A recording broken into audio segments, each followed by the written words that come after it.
दाता अष्ट सिद्धि नव निधि के दाता अष्ट सिद्धि नव निधि के दाता असवर दीन जानकी माता असवर दीन जानकी माता असवर दीन जानकी माता असवर दीन जानकी माता अष्ट सिद्धि नव निधि के दाता अष्ट सिद्धि नव निधि के दाता असवर दीन जानकी माता असवर दीन जानकी माता असवर दीन जानकी माता असवर दीन जानकी माता श्री राम जय राम जय जय राम श्री राम जय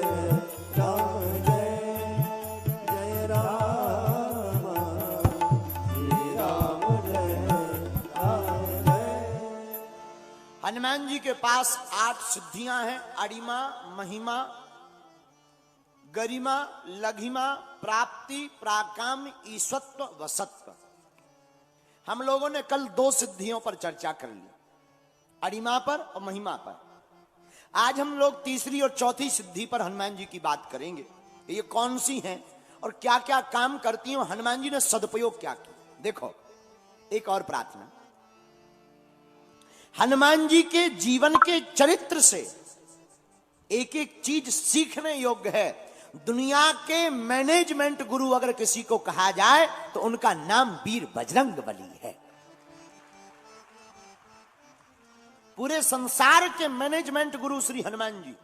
इतना अद्भुत मैनेजमेंट हमने तो नहीं देखा है? राम जी के पास आ रहे, सुग्रीव जी के पास थे जब, तो सुग्रीव जी ने कहा जरा देखो तो 2 वनवासी घूम रहे, कहीं हमें मारने तो नहीं कोई आया। हनुमान जी बोले रोको अभी देखते हैं। आए ब्राह्मण भेष में, मैनेजमेंट देखना। सुग्रीव जी से बोले सुनो सुग्रीव जी, हम बात करेंगे राम जी से, मुंह रखेंगे तुम्हारी तरफ। सुग्रीव जी बोले क्यों? बोले अगर बाली ने भेजा होगा तो तुम हमारे होंठों से समझ जाना गड़बड़ है, सो तुम तुरंत भाग लेना, और अगर सब ठीक ठाक होगा मामला तो हम 2-3 बार हाथ पांव जोड़ेंगे तो समझ जाना कि साहब मामला फिटपाट है, भागने की जरूरत नहीं। अब मैनेजमेंट देखना। हनुमान जी राम जी के पास आते, सुग्रीव ऊपर ऋष्यमुख पर्वत नीराया, ऋष्यमुख पर्वत के ऊपर सुग्रीव विराजमान। हनुमान जी राम जी के पास आए, बात राम जी से कर रहे, देख बार बार ऊपर की तरफ रहे कि सब ठीक ठाक है, हरी झंडी है। राम जी ने कहा बड़ा ऊपर देख रहे हो, क्या बात है? हनुमान जी बोले सरकार आप पहचान तो गए हो हमें। बात जब लंबी हो गई, भगवान को प्रणाम प्रणाम कर लिया। बोले सरकार एक रोगी है, बीमार। भगवान बोले कौन? बोले हमारे सरकार, हमारे स्वामी हैं, वानरों के राजा हैं सुग्रीव, बीमार हैं। भगवान बोले कौन सी बीमारी हो गई? बोले उनको आपके मिलने की बीमारी, वो आपसे मिलना चाहते हैं। भगवान मुस्कुरा के बोले सुनो, बीमार है तो डॉक्टर के पास आए, अगर बीमार है डॉक्टर के पास आए, दवाई करवाए। हनुमान जी कितने चतुर हैं देखना। हनुमान जी बोले सरकार ये बीमार तो हैं पर ऊंचे लेवल के बीमार हैं। बोले कैसे? बोले 2 प्रकार के बीमार होते हैं। एक ऐसा बीमार होता है जो चलकर डॉक्टर के पास चला जाता है, एक इतना बीमार होता है कि डॉक्टर को या एम्बुलेंस को चलकर भी रोगी के पास आना पड़ता है। ये ज्यादा ही घायल हैं। अब मैनेजमेंट देखना। इधर राम जी को समझा दिया पूरी बात। लक्ष्मण जी बोले जय हो। अच्छा, हनुमान जी बातों ही बातों में बोले आपके इतने कोमल चरण, इतनी कठोर पृथ्वी। लक्ष्मण जी हंस गए। राम जी बोले आप हंसे क्यों? लक्ष्मण जी बोले अभी तक जितने लोग मिले वो यही बोले, लेकिन किसी ने कुछ किया नहीं आज तक। और ये दुनिया का हाल है। हमसे एक सज्जन बोले आप सोते बहुत कम हो, ज्यादा सोया करो, और खुद 3 घंटा बैठे रहे। हमने कहा अब सोए किस बात पे, आप खुद बैठे हो। तो लक्ष्मण जी बोले आज तक जितने लोग मिले सब कहते आपके कोमल चरण हैं, पृथ्वी इतनी कठोर है, पर व्यवस्था किसी ने नहीं की, यही हनुमान जी कर रहे हैं। राम जी बोले जैसे? लक्ष्मण जी बोले सरकार केवट जी मिले, वे बोले महाराज आपके इतने कोमल चरण, आओ चरण धो दें। उनने चरण धो दिए। आगे बड़े निषाद राज मिले, ऋषि मुनि मिले, सब कह रहे आपके चरण कोमल हैं। और एक जने तो ऐसे आए कि अब पूछो ही मत। भगवान बोले क्यों? बोले भरत जी भी यही बोले कि प्रभु के चरण कोमल हैं, पृथ्वी इतनी कठोर है। और बोले व्यवस्था तो ठीक है, वे पादुका और ले गए ऊपर से, और छुड़ा ले गए। बोले ऐसे ये मिले, ये कह रहे बड़े कोमल चरण है और पृथ्वी बड़ी कठोर है। हनुमान जी बोले हम कहते नहीं हैं, हम व्यवस्था भी करेंगे। राम जी बोले क्या व्यवस्था करोगे? बोले ऊपर आपको चलना है, अब आपको चलकर नहीं जाना, हमारे कंधों पर आप बैठ जाओ, हमारे माथ पर अपना हाथ रख दो, ये दास चलने के लिए तैयार है। ये मैनेजमेंट हनुमान जी का। उधर सुग्रीव के पास जाकर कहते हैं सुनो, बाली से बचना है तो इनसे मित्रता कर लो, यही बचा सकत बाकी कोई और है नहीं दुनिया में जो तुम्हें बचा दे। इधर राम जी से कह रहे बीमार हैं, उधर सुग्रीव से कह रहे मित्रता कर लो, बाली से यही बचा सकते हैं। ये मैनेजमेंट अगर किसी में है तो वीर बजरंगबली में है, हमारे हनुमान जी में है, जो दोनों पक्षों को एक साथ खड़ा करके भक्त को भगवान से मिलाने का काम करते हैं। यही हनुमान जी का काम, और भक्त का यही काम भगवान से मिलाने का है। भगवान करते ही क्या, भक्त करता ही क्या? भक्त पहले तो खुद पाने की प्रयत्न करता, और अपने रंग से, अपने स्वभाव से, अपनी वाणी से भक्त का यही प्रभाव पड़ता है कि भक्त और लोगों को भी भक्त बनाकर भगवान से मिलाने का काम करते हैं। धन्य है वीर बजरंगबली, और इनका चरित्र धन्य है। एक एक चौपाई हनुमान जी के चरित्र की सुनने योग्य है, जीवन में उतारने योग्य है। हनुमान जी एक एक चरित्र से पूरी दुनिया को शिक्षा दे रहे हैं। एक बात है, हमें अपने जीवन काल में हनुमान जी की कृपा को पाना है तो हमारा मानना है, पूज्य महाराज जी भी बैठे, हनुमान जी को पाना बहुत कठिन नहीं है, बहुत सरल है। भगवान को पाना कठिन नहीं है, सरल होना बड़ा कठिन है। भगवान को पाना कठिन नहीं है, लेकिन हमारा आपका सरल होना बड़ा कठिन है। अगर हम आप सरल बन जाएं तो भगवान बड़ी सहजता से हमको मिल जावे। और भगवान तो किसी भी बात पे रीझ जाते, न जाने कौन से गुण पर दया निधि रीझ जाते हैं, न जाने कौन से गुण पर दया निधि रीझ जाते हैं। यही सब ग्रंथ कहते हैं, यही सब वेद गाते हैं। क्या? न जाने कौन से गुण पर, भगवान किस गुण पर रीझ जाए, भगवान का कोई ठिकाना नहीं। हम आपको एक कथा सुनाएं भक्तमाल की, फिर सिद्धियों के बारे में चर्चा करेंगे। आहा, भक्तमाल में एक चरित्र आया विप्र हरिपाल जी का। क्या कहना उनकी भक्ति का, बड़े ही निष्किंचन स्वभाव के भक्त। विप्र हरिपाल जी ब्राह्मण कुल में उत्पन्न हुए। आप अकिंचन भक्त थे भगवान के, संतों की सेवा करते थे, निरंतर संतों के ही संग में रहते थे, साधुओं की पंगत कराने का बड़ा शौक था। अच्छा, भोजन भंडारा करवाएं तो व्यापार भी होना चाहिए, आय के रास्ते भी होना चाहिए। आएगा नहीं तो भंडारा क्या खाक करवाओगे, हलवा। जितनी संपत्ति थी सब संतों में लगा दी, घर पर एक दाना नहीं बचा, लेकिन संतों की सेवा बंद नहीं की। देखो हनुमान जी को कैसे पाना है जरा सुनना। अब विचार किया कि भंडारे के लिए रुपया तो है नहीं,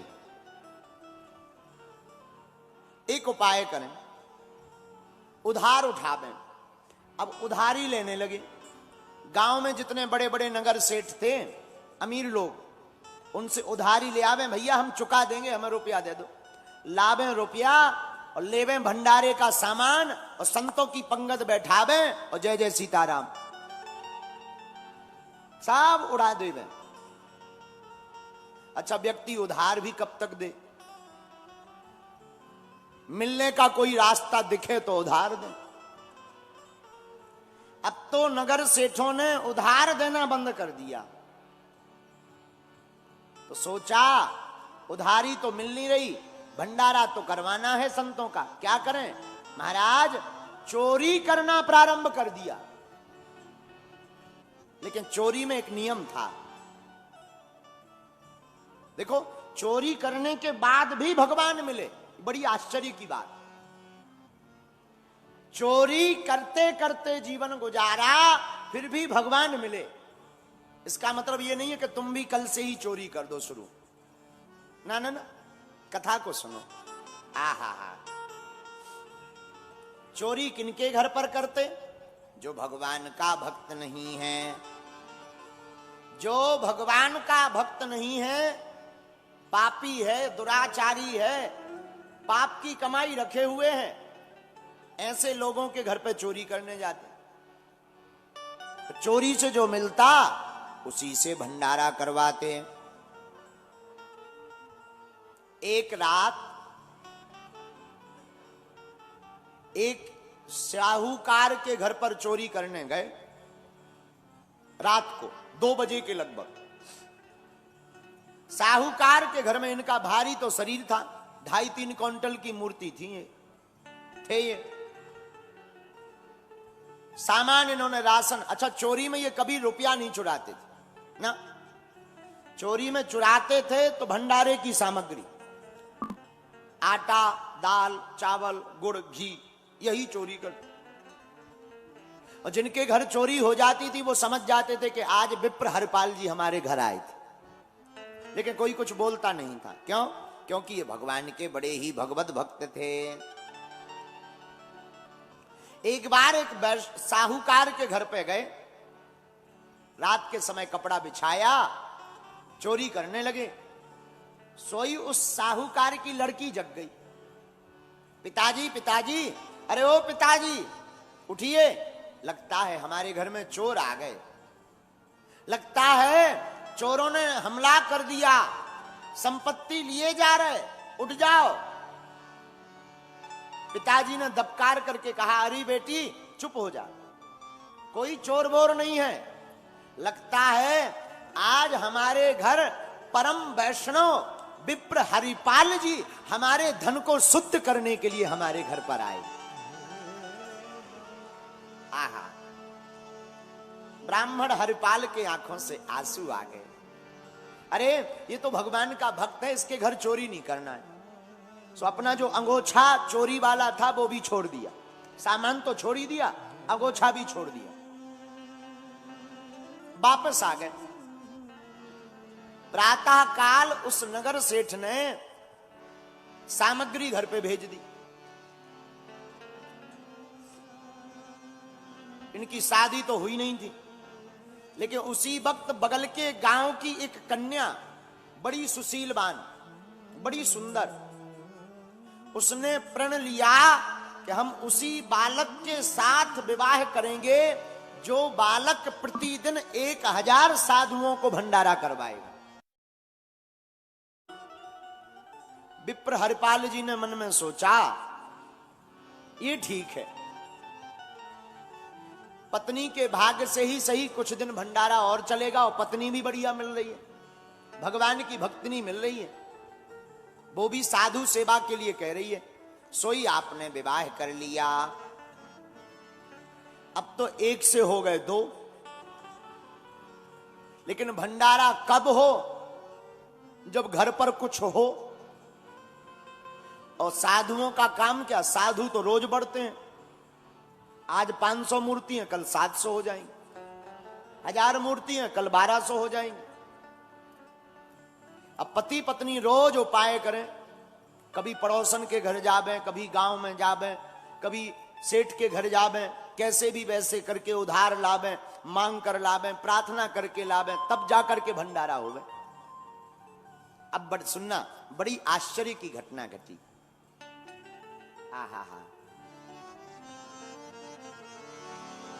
एक दिन घर पर 1000 मूर्तियां आ गई, लगभग 1000 मूर्तियां। घर पर एक अन्न का दाना नहीं था। ब्राह्मण हरिपाल आंखों में आंसू भरकर रोने लगे। अपनी पत्नी से बोले, देवी, ब्राह्मण साधु तो आ गए, लेकिन घर पर एक अन्न का दाना नहीं है, क्या खिलाएंगे? खाक। आजकल तो अब चोरी भी नहीं हो रही है, चोरी होवे तो कुछ खिलाया जावे, सामान मिले तो खिलावे। आहा। ब्राह्मणी बोली, महाराज आप ही कोई उपाय करो। पत्नी ने कहा, हमारी तो समझ में कुछ आता नहीं, हमें कोई उधार देता नहीं। विप्र हरिपाल जी ने हाथ में लकड़ी ली, लाठी, और लाठी लेकर के आप गांव के बाहर जो रास्ता निकली थी, उस रास्ते में जाकर खड़े हो गए कि कोई सेठ यहां से गुजरेगा तो आज रात को, चोरी तो रात को होती है, दिन में चोरी तो हो नहीं सकती, अब लूट करेंगे, लूटेंगे, महात्मा भूखे ना चले जाएं, अब लूट करेंगे। हाथ में बड़ी बड़ी लाठी ली, शरीर तो बड़ा था ही, एकदम हट्टा कट्टा, हाथ में लाठी लेकर खड़े हो गए। आहा, हमारे भगवान से भी रहा नहीं गया। हमारे भगवान ने सोचा, आज इसका प्रण टूट ना जाए, संकल्प टूट ना जाए, संतों का भंडारा छूट ना जाए। तो भगवान ने सोचा, और तो कोई साहूकार लुटने के लिए जाता दिखाई नहीं पड़ रहा, क्यों ना हम ही साहूकार बनकर के लुटने के लिए चले जाओ। आहा, धन्य है। भगवान ने बढ़िया मोटा सा सेठ का स्वरूप बनाया, मोटा पेट, बड़ा सा भारी शरीर बनाया भगवान ने, और गले में बड़ी प्यारी प्यारी मालाएं पहनी भगवान ने। सोना, जवाहरात, हीरा, मोती, मूंगा, पुखराज, तरह तरह के आभूषण भगवान ने लादे। एक बढ़िया प्यारी सी पगड़ी पहनी, एक बढ़िया सी पोटली बनाई, पोटली में सोना, चांदी, हीरा, जवाहरात बनाकर पोटली को बांधकर कंधे पर टांग लिया। हम भी दूर से सेठ दिखाई दे। धन्य है, धन्य है भगवान, धन्य है। तो मां रुक्मणी जी ने कहा, सरकार कहां जा रहे हो? भगवान बोले, लो, तुमने जाते जाते टोक दिया, अब सब काम बेकार हो जाएगा। तो रुक्मणी जी बोली, महाराज हमारे तो टोकने से ही काम बेकार हो जाता है। आहा, आप ऐसा मत कहो, आप जा रहे ही हो, अगर आपकी आज्ञा हो तो मैं भी चलूं। भगवान कृष्ण बोले, देवी आज हम लुटने जा रहे हैं सेठ बनकर अपने एक भक्त के पास। आहा, तो रुक्मणी मैया कहती हैं, सरकार अगर आप सेठ बनकर लुटने जा रहे हैं तो क्यों ना हम सेठानी बनकर चल देवे। हाँ, ये ठीक है। अच्छा ठीक है देवी, श्रृंगार करो, जल्दी तैयार हो जाओ। हाँ, ऐसा श्रृंगार करना कि दूर से तुम सेठानी लगो। अच्छा, एक तो माताओं को श्रृंगार करने का बड़ा शौक, ऊपर से पति देव कह दे, फिर तो कहना ही क्या। हमारी मैया ने नख से सिख तक श्रृंगार किया, नख सिख श्रृंगार। आहा, दिव्य श्रृंगार बनाकर मैया बोली, अच्छा सरकार बताओ कैसे लग रहे? भगवान बोले, एकदम सेठानी लग रही दूर से। चलो जिस गली में विप्र हरिपाल जी खड़े हुए थे, लाठी लिए थे और लाठी को ऐसे लगाए हुए थे, जमीन पर लाठी और लाठी को यहां ठोडी में लगाए और खड़े हुए थे, मन में विचार कर रहे थे आज साधु भूखे ना चले जाएं, बार बार आंखों से आंसू बहाते कि हे भगवान सब कुछ हो जाए पर हमारा नियम ना टूट जाए। उसी समय भगवान सेठ बन करके उसी गली में प्रकट हो गए। अब जरा कला देखना। भगवान बोले भैया कौन हो तुम? इन्होंने अपना नाम नहीं बताया। हरपाल जी ने पूछा आप बताओ कौन हो? हरपाल जी ने देखा नीचे से ऊपर तक, आज तो बड़ा मोटा सेठ फंस गया है, भारी शरीर का मोटा है और माल भी खूब है। और सेठानी की तरफ देख के बोले हाँ सेठ जी तो कम माल पहने, सेठानी जी तो खूब मटेरियल है, खूब सोना चांदी है, मजा आ गया, 2-4 महीने तो खूब भंडारा चकाचक चलेगा। सेठ जी बने भगवान बोले भैया हमको जंगल जाने में बड़ा डर लगता है। तो विप्र हरिपाल जी बोले क्यों? बोले हमने सुना यहां पर एक डकैत रहता है विप्र हरिपाल। तो हरपाल जी ने कहा कि ये ठीक है, इन्हें डर भी है। तो तुरंत हंस करके विप्र हरिपाल जी बोले महाराज ठीक कह रहे हैं, उसके चक्कर में मत फंस जाना, बहुत खतरनाक आदमी। तो सेठ जी बने भगवान बोले भाई हमें बचाओ, एक काम करो हमसे कुछ मोहरें ले लो लेकिन हमें जंगल का रास्ता पार करा दो। ठीक है पहले कुछ हमें प्रारंभ में दो। भगवान ने 2 मोहरें प्रारंभ में दे दी। बोले बस 2 मिनट रुकना अभी आए। भागे भागे हरपाल जी घर गए, पत्नी से कहा ये मोहरें लो, सामान ले आना, भंडारा तब तक तुम बाल भोग कराओ, हम 2-4 महीने की भंडारे की व्यवस्था करवा के ये आए। भागे भागे विप्र हरपाल जी लाठी लेकर आए। अच्छा चलो, सेठ जी बने भगवान बोले भैया तुम आगे चलो हम पीछे चलेंगे। क्यों? एक तो पति पत्नी की बातें सुननी नहीं चाहिए, दूसरा अगर वो डकैत विप्र हरिपाल आएगा तो पहले तुमसे लड़ेगा, बाद में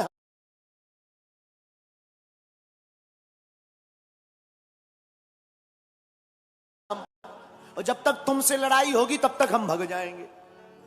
मन ही मन विप्र हरपाल जी बोले वो डकैत आने ही नहीं है, संग ही है, जब साथ ही में है आएगा कहां से? भगवान पीछे पीछे, विप्र हरपाल जी आगे आगे चलने लगे। अब विप्र हरपाल जी बार बार देखते दोनों की तरफ, ये जो पहन रखा ये बड़ा महंगा है, इतने का बिकेगा, ऐसा सोच रहे। अब मन में सोच रहे ये कहीं भगवत भक्त तो नहीं है, लेकिन भगवान भी बड़े कौतुकी हैं, आपस में बातें भी ऐसी कर रहे कि मानो ये बिल्कुल भी भक्त नहीं। भगवान रुक्मणी जी से बोले सेठानी 4 लाख उनके पास मिलना है, 6 लाख रुपया वहां मिलना है, 3 लाख रुपया तो अपन ने जमा कर दिए, अब 12 लाख रुपया का सोना लेना है। तो रुक्मणी जी ने भी बड़ा बहाना बना करके कहा महाराज कुछ दान पुण्य भी कर दिया। ये चुप रहो, ये हमें अच्छा नहीं लगता, दान पुण्य के काम हमें नहीं लगते अच्छे, कौन देवे बेफिजूली में बाबा हूं, नर के जाना होगा तो चले जाएंगे, हम 1 रुपया नहीं देंगे। विप्र हरपाल जी ने सोचा ये बढ़िया है, पक्के नास्तिक, महानास्तिक। थोड़ा जंगल में गए, हाथ में लाठी लेकर के विप्र हरपाल जी ने बड़ा जोर से जमीन पर लाठी को पटका, सावधान, खबरदार हो जाओ, सावधान हो जाओ। भगवान एक तरफ खड़े हो गए। क्या हुआ? तुम जिस विप्र हरपाल डकैत से डरते हो वो कोई और नहीं, हम ही हैं। ये लो गमछा, जितना मटेरियल है सब डाल दो वरना सुटाई करके लाल कर देंगे। भगवान एक कोने में खड़े हो गए। रुक्मणी मैया देखकर ठिठक गई कि भगवान कांप रहे। रुक्मणी मैया ठिठक गई कि धन्य है जिनकी एक हुंकार से पूरी दुनिया कांप जाती है, आज भक्त के सामने वो भगवान लुटने के लिए भी कांप रहे हैं। धन्य है, धन्य है, धन्य है। जिनके सामने बड़े बड़े देवता हाथ जोड़ करके खड़े रहते, ब्रह्मादिक देवताओं की क्षमता नहीं भगवान से बात करने, वो गोविंद अपने भक्त के सामने कांपते हुए खड़े हैं। रुक्मणी जी की आंखों से आंसू आ गए। धन्य है ऐसी भक्त वत्सलता, धन्य है ऐसा स्वभाव भक्तों के प्रति। भगवान कांपते कांपते कहते भैया मारना मत, सामान ले लो। सारा सामान उतार दिया भगवान ने, संपत्ति धर दी। पत्नी से कहो ये भी डाले। हरिपाल जी ने कहा, रुक्मणी मैया की तरफ भगवान ने इशारा किया, देवी जी उतार दो, हम दोबारा दे देंगे आप। उन्होंने भी उतार दिया। एक अंगूठी रुक्मणी मैया की उतर नहीं रही थी। विप्र हरपाल जी ने सोचा 2 दिन का भंडारा तो इसी में चल जाएगा। एक झटका मार करके अंगुली को मरोड़ कर उतार दिया। रुक्मणी जी को बड़ा गुस्सा आ गया। श्राप देने ही वाली थी, भगवान ने सोचा कहीं श्राप ना दे दें, सब मामला गड़बड़ हो जाएगा। सोई भगवान जो साहूकार बने खड़े थे, सोई हमारे ठाकुर जी द्वारकाधीश बन करके प्रकट हो गए। आंखों से झरझर आंसू बह गए, नेत्रों से झरझर आंसू बहने लगे। विप्र हरपाल जी चरणों में गिर पड़े, भगवान हमें क्षमा करो, हमसे भूल हो गई। भगवान कहते, अरे विप्र हरिपाल, हमने सोचा हमने तो बहुत भक्तों का दिल लूटा है, आज हम किसी भक्त के सामने लुट जावे। आज हम स्वयं लुटने आ गए। तो देखो कितना अद्भुत है, हमारा ठाकुर भक्तों से लुटने चला आता है। मैं प्रार्थना करूं तुमसे माई बाप, हमारे गोविंद जैसा स्वभाव किसी का नहीं है, हमारे प्रभु जैसा स्वभाव किसी का नहीं है। बड़ा दयालु है हमारा दाता, ये अपने भक्तों के हित के लिए कुछ भी कर सकते हैं। आंखों में आंसू भर करके विप्र हरिपाल कहते, भगवान आपने हमें तो दर्शन दे दिए, पर जिन धर्म पत्नी के कारण संतों की सेवा चल रही है उनको भी जरा दर्शन दे दो। भगवान ने पहले हृदय से लगाया, ब्राह्मण हरिपाल, हम तुम्हारी साधु सेवा से बहुत प्रसन्न हैं। हम तुम्हें ऐसे नहीं मिले, जो तुम्हारी साधुओं की सेवा करने का संकल्प है उसी भाव के कारण हम तुम्हें मिले हैं।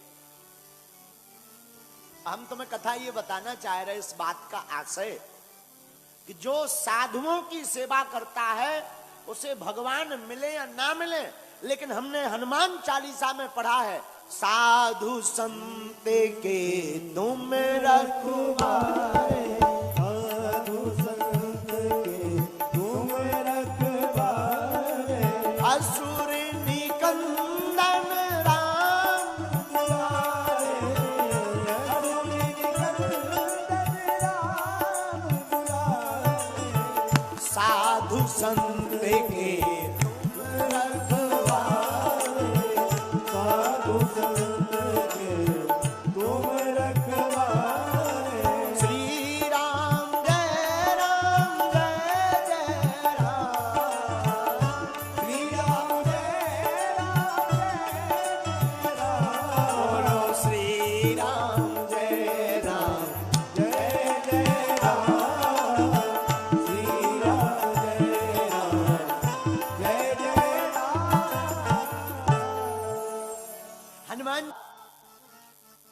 एक बड़ा प्यारा गीत है, कहो तो सुनाए।